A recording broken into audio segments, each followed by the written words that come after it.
Hello everyone, welcome back to my channel. आज मैं आपको बताऊंगी कि एक ऑडिटर एक कंपनी में ऑडिट एंगेजमेंट पे कैसे वर्क करता है। तो ऑडिट कंप्लीशन तक उसका क्या क्या काम होता है, मैं आपको स्टेप बाय स्टेप बताऊंगी।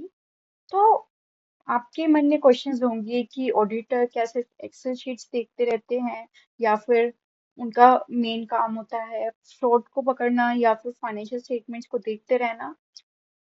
तो जूनियर ऑडिटर एक्चुअली में कैसे हेल्प करता है एक ऑडिट एंगेजमेंट में, आज हम समझेंगे। तो मैं आपको अपने एक्सपीरियंस से बताऊंगी। मैंने as an auditor big firm में वर्क किया है। तो मैं आपको अपने एक्सपीरियंस से बताऊंगी कि एक ऑडिटर का टिपिकल डे क्या होता है बिग फर्म में या फिर कोई भी एमएनसी में। तो कोई भी ऑडिट प्रोसीजर परफॉर्म करने से पहले या फिर कोई भी टेस्टिंग करने से पहले ऑडिटर को सबसे पहले अपने क्लाइंट की अंडरस्टैंडिंग लेनी सबसे जरूरी होती है।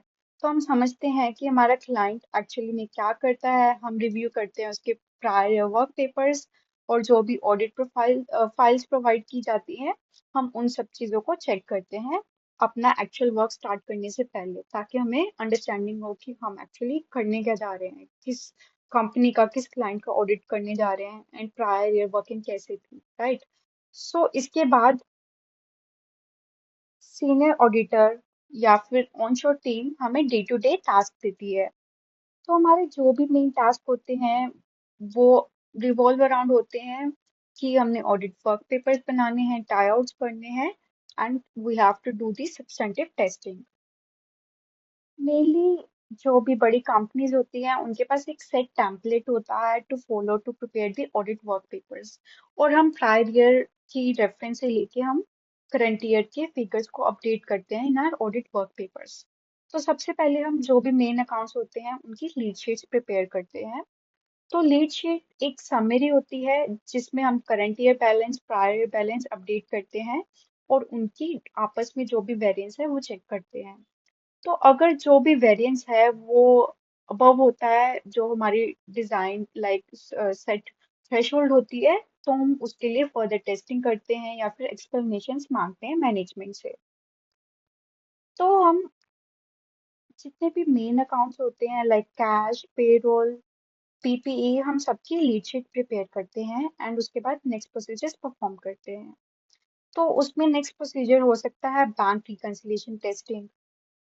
तो अब ऑडिटर रिकंसाइल करता है कि जो भी बैंक के अकॉर्डिंग बैलेंस है और कंपनी की बुक्स के अकॉर्डिंग बैलेंस है वो मैच कर रहा है या नहीं, या फिर कोई रिकंसाइलिंग आइटम्स हैं, कोई डिफरेंस है लाइक आउटस्टैंडिंग चेक्स हैं या फिर डिपॉजिट्स हैं इन ट्रांजिट या कोई एरर है। तो जो भी हम हमारे रिकंसाइलिंग आइटम्स आती हैं हम उसको फर्दर टेस्ट करते हैं।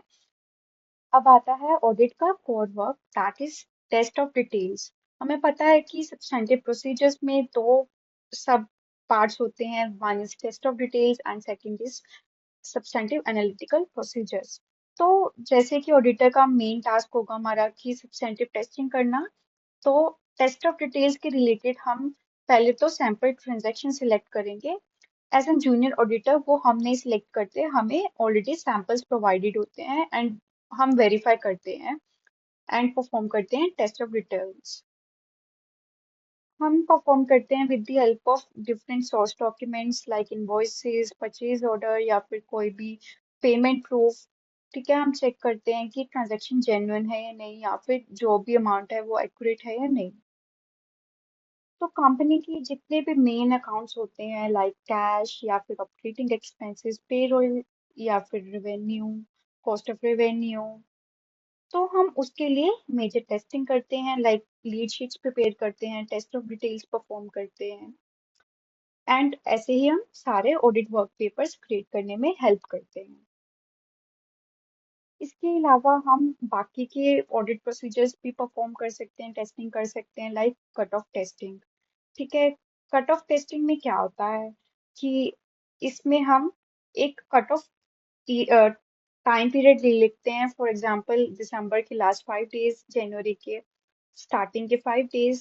ठीक है, तो जो भी ईयर एंड होता है और स्टार्टिंग ईयर होता है उसके हम first 5 days and last 5 days accordingly ले लेते हैं एंड हम चेक करते हैं कि जो भी ट्रांजेक्शन्स हैं वो एक्यूरेटली करेक्ट पीरियड में रिकॉर्डेड है या नहीं।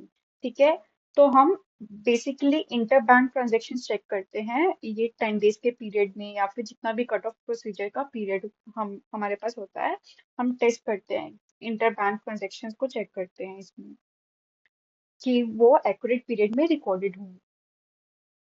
इसके अलावा हम सब्सटेंटिव प्रोसीजर्स का सेकंड पार्ट परफॉर्म करते हैं, that is substantive analytical procedures.